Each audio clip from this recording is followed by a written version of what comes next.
آج سے 1400 سال پہلے نبی کریم صلی اللہ علیہ وآلہ وسلم نے نہ صرف ماضی بلکہ آنے والے زمانے کی بھی پیشن گوئی کی تھی۔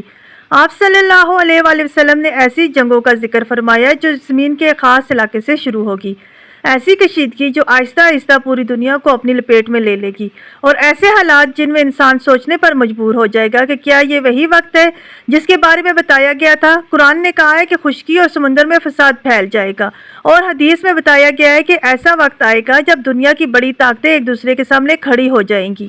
ایک چھوٹا سا واقعہ ایک بڑی جنگ کی شروعات بن جائے گا، وہ جنگ جسے بڑے علماء ملت الملجم کہتے ہیں، اور جس کے بعد دنیا پہلے جیسی نہیں رہے گی۔ اور آج اگر ہم موجودہ حالات کو غور سے دیکھیں تو ایسا ہی ایک منظر ابھرتا ہوا دکھائی دے رہا ہے، ایک ایسا خطہ، ایک ایسا سمندری راستہ جہاں سے دنیا کی معیشت کی سانس چلتی ہے، اور جہاں ایک چھوٹا سا فیصلہ پوری دنیا کو ہلا سکتا ہے۔ اسٹریٹ آف ارمز کے ان پانیوں میں اس وقت ایک ایسا کھیل شروع ہونے والا ہے جس کے اثرات صرف ایک ملک تک محدود نہیں رہیں گے۔ تصور کریں جیسے ہی کسی ایرانی بندرگاہ سے ایک تیل بردار جہاز نکلتا ہے اور بین الاقوامی پانیوں کی طرف بڑھتا ہے، یہ صرف ایک جہاز نہیں ہوتا بلکہ پوری عالمی تجارت کا بوجھ لے کر چل رہا ہوتا ہے۔ ان جہازوں میں صرف ایران کے یا چین کے تیل بردار ٹینکس نہیں ہوتے بلکہ دوسرے ممالک خاص طور پر بھی شامل ہوتے ہیں۔ امریکہ کے بحریہ اگر اب ان جہازوں کو روکنے کی کوشش کریں گے تو یہ صرف رکتا نہیں بلکہ ایک چنگاری ہوگی، کیونکہ جیسے ہی کسی ایرانی ٹینکرز کو روکا جائے گا حالات خراب ہو جائیں گے۔ ایران کی بحریہ اور امریکہ پھر سے آمنے سامنے کھڑے ہوں گے ہیں، لیکن کہانی یہاں ختم نہیں ہوتی۔ اصل خطرہ تب پیدا ہوگا جب یہی روک تھام کسی ایسے جہاز کے ساتھ ہوگی جو چین سے جڑا ہوگا۔ یاد رکھیے چین ایران کے تیل کا سب سے بڑا خریدار ہے، اور اگر کسی کے جہازوں کو روکا گیا تو چین خاموش نہیں رہے گا، وہ اپنے جنگی جہاز بھیجے گا اپنے ٹینکروں کی حفاظت کے لیے، اور پھر ایک طرف امریکہ ہوگا، دوسری طرف چین، اور درمیان میں ایران، اور اس تین طرفہ کشیدگی میں ایک غلط فیصلہ، ایک غلط فہمی، ایک لمحے کے لیے غلطی دنیا کو ایسی جنگ میں دھکیل سکتی ہے جس سے واپسی ناممکن ہوگی۔ اور اس ویڈیو میں ہم انہی تمام پہلوؤں کو تفصیل سے سمجھیں گے، اسلامی پیشن گوئیوں سے لیکن موجودہ حالات تک، اور یہ بھی ہے کہ یہ سب ہمیں کس طرف لے جا رہے ہیں۔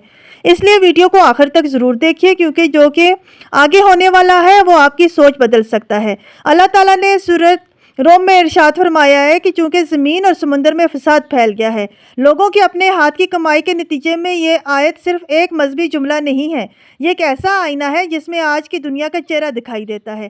کیونکہ جنگیں ہیں، سمندروں پر بندشیں ہیں، بازاروں میں مہنگائی ہے، گھروں میں بے چینی ہے، اور دلوں میں ایسا خوف ہے جسے لوگ نہ بیان کر سکتے ہیں، نہ سمجھ سکتے ہیں، اور نظر انداز بھی نہیں کر سکتے۔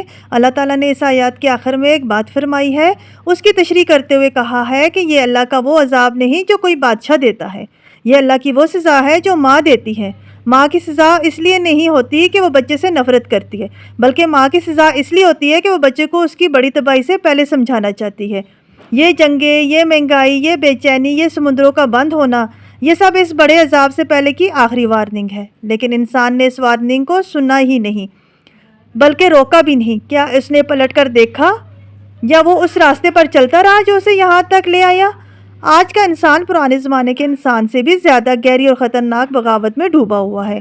پرانے زمانے کے کافر بھی بتوں کی عبادت کرتے تھے لیکن اللہ کا مکمل انکار نہیں کرتے تھے، وہ کسی نہ کسی طرح اللہ کو راضی کرنا چاہتے تھے، چاہے غلط طریقے سے ہی کیوں نہ ہو۔ لیکن آج کا انسان کہتا ہے کہ نہ کوئی خدا ہے، نہ کوئی حساب ہے، نہ کوئی آخرت ہے، میرا جسم میری مرضی، میرا مال میری مرضی، میری زندگی میری مرضی۔ مولانا رومی کا وہ شعر جو صدیوں پہلے لکھا گیا تھا لیکن آج بالکل سچ لگتا ہے، میرا نفس بھی فرعون کے نفس سے کم نہیں، میرا نفس بھی فرعون کے نفس سے کم نہیں، فرق بس اتنا ہے کہ فرعون کے پاس فوج تھی، میرے پاس نہیں۔ فرعون کہتا تھا میرا ملک میری مرضی، آج کا انسان کہتا ہے میرا یہ 5 فٹ کا جسم میری مرضی۔ بغاوت اتنی ہی بڑی ہے، بس دائرہ چھوٹا ہو گیا ہے، اور جب گھر کے ہر فرد کی اپنی الگ مرضی ہو، جب کوئی قانون نہ مانے وہ گھر بکھر جاتا ہے، اور جب پوری دنیا ایسا گھر بن جائے جہاں کوئی خدا کا قانون نہ مانے تو وہ دنیا بھی بکھرنے لگتی ہے، اور یہی بکھراؤ آج ہمیں نظر آ رہا ہے، اور آج اسی بکھراؤ کی خبر 1400 سال پہلے آ چکی تھی۔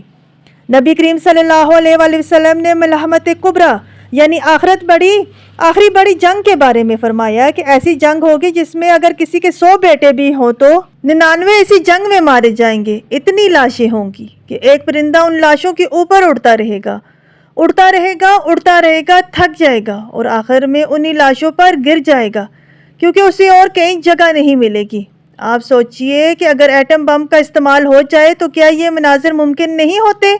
اور سورہ بنی اسرائیل میں اللہ تعالیٰ نے فرمایا ہے، کوئی ہستی نہیں ہے جسے قیامت سے پہلے تباہ نہ کیا جائے، یہ سخت سزا دی جائے گی، اور یہ اللہ کی کتاب میں لکھا ہوا ہے کہ جو کبھی غلط نہیں ہوتی، یہی ہوتا ہے، یہ ٹالنے والا نہیں ہے، یہ سب کچھ پہلے ہی بتایا جا چکا تھا، اور آج جو ہو رہا ہے وہ اسی بتائے ہوئے تسلسل کا سبب ہے۔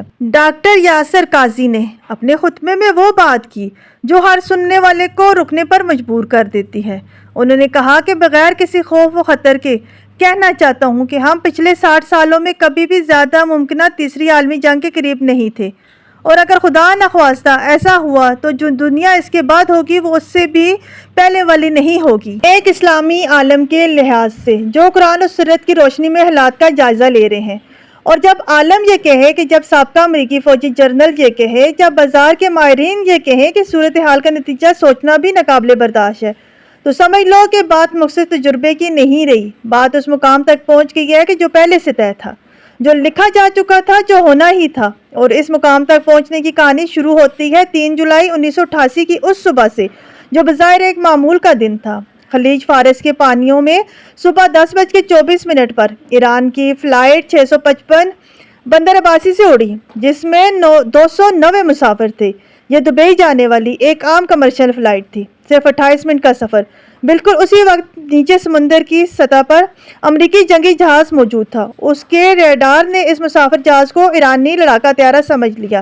کیپٹن نے 3 وارننگ دی، مگر مسافر جہاز کے پائلٹ فوجی فریکوینسی پر نہیں سن رہے تھے۔ وہ ایک عام کمرشل پائلٹ تھے، انہیں پتہ بھی نہیں تھا کہ نیچے کیا ہو رہا ہے۔ اور پھر وہ لمحہ آیا جو نہیں ہونا چاہیے تھا۔ 2 میزائل داغے گئے، چند سیکنڈ میں وہ جہاز آگ کے گولے میں تبدیل ہو گیا اور 299 لوگ ایک لمحے میں خاک ہو گئے۔ امریکہ نے کبھی معذرت نہیں کی، اور اسی دن سے ایران کے دل میں ایک ایسا زخم ہے جو درد نہیں دیتا بلکہ طاقت دیتا ہے، غصے کی طاقت، عزم کی طاقت۔ اسی سوچ کے ساتھ ایران نے اپنے پورے ساحل پر میزائل نصب کیے، مسلح ڈرون تیار کیے، چھوٹی اور تیز کشتیوں کی تیاری کی، اور سمندر میں بارودی سرنگیں بچھا دیں۔ اور اس ساری تیاری کا مقصد ایک تھا، اپنائے ارمز، وہ چھوٹا سا سمندری راستہ جو 33 کلومیٹر چوڑا ہے لیکن جس پر پوری دنیا کی سانسیں ٹکی ہوئی ہیں۔ ہر روز 20 ملین بیرل تیل اس راستے سے گزرتا ہے، جو پوری دنیا کی توانائی کا 5واں حصہ ہے۔ اس سے صرف پٹرول نہیں بنتا، ڈیزل بنتا ہے، پلاسٹک بنتی ہے، دوائیاں بنتی ہے، بجلی بنتی ہے، فیکٹریاں چلتی ہیں، اور وہ کھاد بنتی ہے جس کے بغیر کھیتی باڑی ممکن نہیں۔ یعنی یہ صرف تیل کا راستہ نہیں تھا، یہ دنیا کی روٹی کا راستہ ہے۔ اور جب مارچ 2026 میں ایران نے یہ راستہ بند کیا تو پوری دنیا کی سانسیں رک گئیں۔ ایران کی حکمت عملی بہت سادہ اور بہت گہری تھی، اسے امریکی بیریا سے بھی سیدھی لڑائی لڑنی نہیں کرنی تھی، بس اتنا خوف پیدا کرنا تھا کہ جہاز خود بخود آنا بند کر دیں۔ برٹش لائٹس نے اعلان کر دیا کہ آئینہ بورمز میں کسی جہاز کو انشورنس نہیں ملے گی۔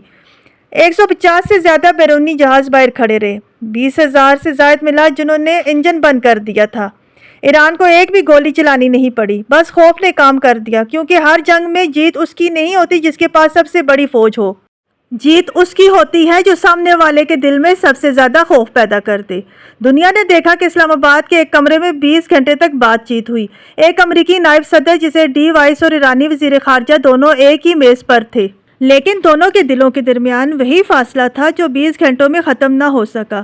بات چیت نوٹ کی گئی۔ ایک ہی نقطے پر ایران کے جوہری پروگرام پر ٹرمپ نے کہا کہ ہم وہاں پہنچ نہیں سکے، وہ جوہری ہتھیار چاہتے ہیں اور وہ یہ حاصل نہیں کریں گے۔ پھر ٹرمپ نے وہ الفاظ کہے جنہوں نے پوری دنیا کو ہلا کر رکھ دیا۔ امریکی بیریا اپنائے ہرمز میں داخل ہونے اور نکلنے والے تمام جہازوں کی ناکہ بندی کرے گی۔ جو کوئی ایران کو ٹول ادا کرے گا اسے بین الاقوامی پانیوں میں محفوظ گزرگاہ نہیں ملے گی، اور جو ایران ہمارے جہازوں پر کوئی گولی چلائے گا اسے جہنم میں پھینک دیا جائے گا۔ یہ دھمکی نہیں تھی، یہ اعلان جنگ تھا۔ اور بالکل اسی لمحے ایران کے پاسدار انقلاب نے جواب دیا، دشمنوں کو ہرمز کے موجی بمرز میں پھنسایا جائے گا، جتنا وہ اندر آئیں گے اتنا زیادہ پھنسیں گے۔ سابق نیٹو کمانڈر نے کہا کہ ٹرمپ کی یہ چال شطرنج کی بیس پر کوئی معمولی قدم نہیں، اس کے لیے بے پناہ عقل درکار ہے اور ایران کے آس پاس کا جواب دینے کا حقیقی اختیار ہے۔ دونوں فریق آمنا سامنا کھڑے تھے، لیکن یہ صرف 2 فریق نہیں تھے، یہ 2 دنیا تھی۔ وہ جو آپس میں ٹکرانے کے لیے تیار تھے، اور ان ٹکراؤں میں ابھی بھی ایک اور کردار شامل ہونا باقی تھا، وہ کردار جو پوری کہانی کو عالمی تباہی کے دہانے پر لے جا سکتا تھا۔ وہ کردار ہے چین۔ چین کو سمجھنے کے لیے ایک سادہ سی حقیقت سمجھ لو، چین دنیا کی دوسری سب سے بڑی طاقت ہے۔ چین دنیا کی دوسری سب سے بڑی معیشت ہونے کی وجہ سے 1 ارب 40 کروڑ لوگوں کا ملک، اور اس ملک کی 45% توانائی کی ضرورت اپنا حرم سے پوری ہوتی ہے۔ جب یہ راستہ بند ہو تو چین کے کارخانے آہستہ آہستہ سست پڑنے لگیں، توانائی کی قیمتیں بڑھنے لگیں گی، اور بیجنگ کے حکمران جانتے تھے کہ 1 ارب 40 کروڑ لوگوں کی بھوک جواب دینا پڑتا ہے۔ چین کے پاس صرف 3 سے 4 مہینے کا تیل کا ذخیرہ تھا، اور وقت تیزی سے گزر رہا تھا، تو چین نے فیصلہ کیا کہ ایران کو ٹول ادا کرو اور ایرانی پانیوں کے راستے گزرنا ہے۔ اور یہی وہ فیصلہ تھا جس نے دنیا کو ایٹمی جنگ کی سب سے قریب لے آیا، کیونکہ ٹرمپ نے صاف کہہ دیا تھا کہ جو بھی جہاز ایران کو ٹول ادا کرے گا وہ ہمارا ہدف ہوگا، اور سریک لیٹن نے خبردار کیا تھا کہ چین اپنی 45% توانائی اسی علاقے سے حاصل کرتا ہے۔ اس لیے ایک چینی سرکاری تیل بردار اور امریکی بحریہ کا آمنا سامنا ناگزیر ہے، اور جب یہ آمنا سامنا ہوتا ہے تو یاد رکھنا چین میں ہر چیز ریاست سے جڑی ہوتی ہے، یعنی ایک چینی سرکاری جہاز کو روکنا دراصل چین کو روکنا ہے، چین کو چیلنج کرنا ہے، اور یہ وہ چیلنج نہیں جو بیجنگ خاموشی سے قبول کرے۔ ذرا اس منظر کو آنکھوں کے سامنے لاؤ، رات کا وقت ہے، آسمان پر تارے ہیں، لیکن فضا میں ایک ایسی خاموشی ہے جو طوفان سے پہلے آتی ہے۔ اپنا حرمز کے قریب سمندر میں ایک بڑا چینی سرکاری تیل بھرنے والا جہاز آگے بڑھ رہا ہے، اس کے عرصے میں سرخ ستارے والا چینی پرچم لہرا رہا ہے۔ یہ جہاز ایران کو ٹول ادا کر چکا ہے۔ بیجنگ سے واضح حکم ہے، اگر بڑھو، آگے بڑھو، یہ ہمارا حق ہے۔ اچانک امریکی بحری جہاز کی طرف سے سخت آواز آتی ہے، رک جاؤ۔ یہ جہاز ایران کو ٹول ادا کر چکا ہے، اسے آگے نہیں جانے دیا جائے گا۔ چینی کپتان بیجنگ سے ہدایت لیتا ہے، بیجنگ کا جواب آتا ہے، رک جاؤ۔ امریکی جنگی جہاز قریب آتا ہے، دونوں کے درمیان فاصلے کم ہوتے جا رہے ہیں، اوپر ملا کھڑے ہیں، ہاتھ ہتھیاروں کے قریب ہیں۔ دنیا کی 2 سب سے بڑی ایٹمی طاقتیں ایک 33 کلومیٹر چوڑی اپنائے میں آمنے سامنے ہیں، اور پھر وہ لمحہ آتا ہے، شاید 1 سیکنڈ سے بھی کم، ایک غلط فہمی، ایک گھبراہٹ میں اٹھایا گیا ہاتھ، ایک غلطی، اشارہ، بس ایک گولی چل جاتی ہے، صرف ایک گولی، اور اس گولی کے بعد دنیا پہلے جیسی نہیں رہے گی۔ سیڈرنگ لیٹن نے کہا ہے کہ صورتحال کو سنبھالنے کا کوئی طریقہ نہیں ہے، نہ کوئی ثالثی، نہ کوئی ایمرجنسی لائن۔ یہ ٹکراؤ نہ صرف کشیدگی بڑھائے گا بلکہ ایسی صورتحال پیدا کرے گا جو خلیج فارس سے بہت آگے تک پھیل جائے۔ خلیج فارس سے آگے یعنی پوری دنیا، ہر بڑا امتحان، ہر ملک، ہر گھر، ہر انسان، کیونکہ جب امریکہ اور چین آمنے سامنے آ جاتے ہیں تو دنیا کی کوئی طاقت اس آگ کو بجھانے نہیں آتی۔ ہر طاقت اپنا حساب لگاتی ہے کہ کسی ایک طرف کھڑا ہونا ہے۔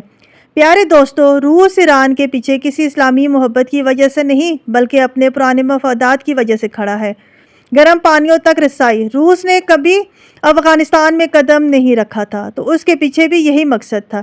یعنی ایک تصویر مکمل ہو گئی ہے، ایک طرف امریکہ پابندیاں لگا رہا ہے، دوسری طرف چین کی مجبوریاں ہیں، روس کی مفادات ہیں اور ایران کا عزم مقابلہ۔ دنیا 2 بڑے کیمپوں میں صاف تقسیم ہو چکی ہے، اور جب 2 بڑے کیمپ ایک دوسرے کے مقابل کھڑے ہوں اور دونوں کے پاس زہریلے ہتھیار ہوں تو یہ صرف علاقائی جنگ نہیں رہتی، یہ عالمی جنگ بن جاتی ہے، یہ آخری جنگ بن جاتی ہے۔ تاریخ بتاتی ہے کہ بڑی جنگیں بڑے واقعات سے شروع نہیں ہوتی۔ پہلی عالمی جنگ ایک ولی عہد کے قتل سے شروع ہوئی تھی، ایک گولی نے کروڑوں انسانوں کو موت کے گھاٹ اتار دیا تھا۔ آج اس علاقے میں وہ سب کچھ موجود ہے جو کسی بھی بڑی جنگ کے لیے ضروری ہوتا ہے۔ 2 سپر پاورز آمنے سامنے، ایک تیسری طاقت پردے کے پیچھے، خلیجی ملک فوجی اتحاد کے لیے تیار، اور برطانیہ 35 ملکوں کے ساتھ میدان میں اترنے کو تیار، اور ان سب کے درمیان ایک چیز غائب ہے، وہ سفارتکار جو ایک آگ سمجھا سکے۔